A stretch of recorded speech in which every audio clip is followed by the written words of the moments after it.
I've had cancer for 5 years now. I went to Selly Park Hospital. I needed somebody to talk to and they got in touch with Helen from St Mary's Hospice for me. She came within the week to talk to me about the cancer, terminal illness, talked about everything with me. It's helped me sort out so many things with my family. At the time, I'm just thinking of your children, you know. It's not just about you, it's about them. But they help you with it. They talk to you, they discuss whatever you need. They're there for you. I think there's been a real move forward now to understand from patients what they actually want towards the end of their life. You're working to their agenda and not to a hospital's agenda, fitting them in with the clinic. You're actually fitting in their time. But it's for them to feel they've got one person who is involved in their journey that they can turn to, because sometimes it can be amongst an awful lot of professionals and then they really do wonder, who do I go to here? As a charity, Birmingham St Mary's Hospice receives less than half of its funding from the NHS. The remainder comes from public donations. 350 people volunteer to support its staff so that it can provide the time and care that is so needed for people who are nearing the end of their lives. This also includes care for the families too. Karen's job is to help children through what can be a difficult time.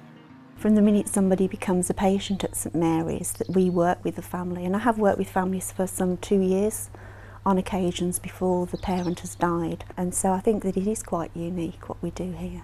I've had parents say to me, I feel so secure knowing that you're going to carry on seeing my daughter after I've gone, because I know that they know you, I know you, and so I think there's a security in that.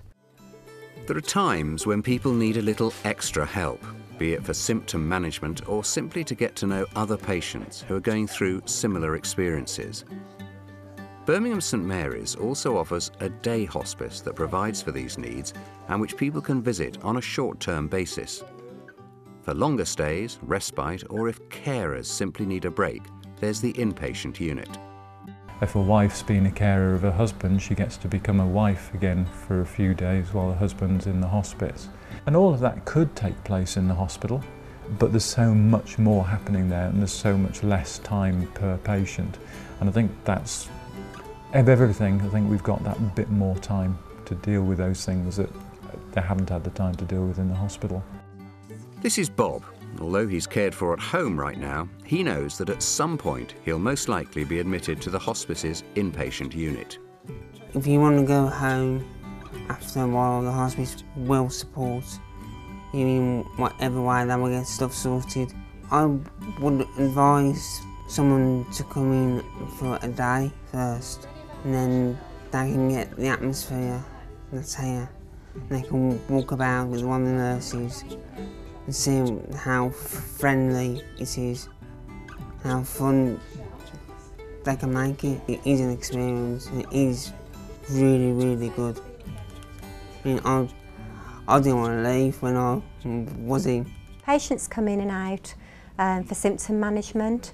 We also offer respite facilities, so if patient's family wants to go on holiday, for example, they need a rest. So that's a lovely introduction for the patient and the family to the hospice when they're actually quite well. And then if they do need to come back to the hospice, they're not afraid and they've got a good rapport with the nurses. The nurses know them, they know the nurses, and that eases that process if they do become more poorly and need to come in quite quickly. It's often a great comfort to patients to know that their family and friends will have the option of bereavement counselling later on. When Nora Grosvenor lost her daughter Katie, she found the counselling service to be a source of great strength. Well, it's up to myself really, how often I want to see the bereavement counsellor. Well, it means a lot to me having Karen who knew Katie, because rather than have to explain what Katie was like, because I want people to know how wonderful she was. And if I'm upset about anything, she can give me little techniques to deal with the upset, and also to let me understand that how I'm feeling is quite okay to feel like that. They're just wonderful. I mean, I've come in now and they've all greeted me.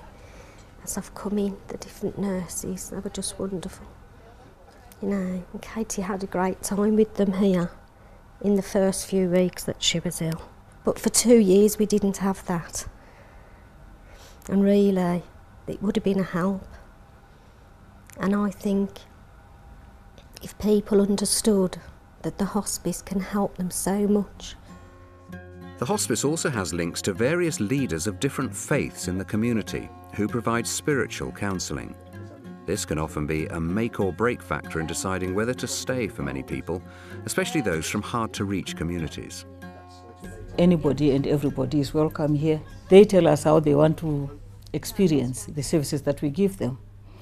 And if they need somebody from their spiritual group or faith group, we can always work with them to find that person who will come and visit them.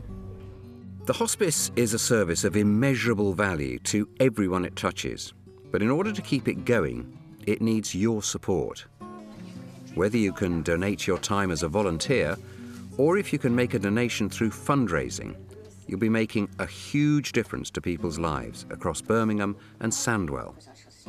They understand exactly what you're going through, and that helps me, just knowing that I'm not on my own anymore. It's not just a place there where you go and that's it, it's all over. It's not, it's just a start. It's a start of everything, and it's helped me.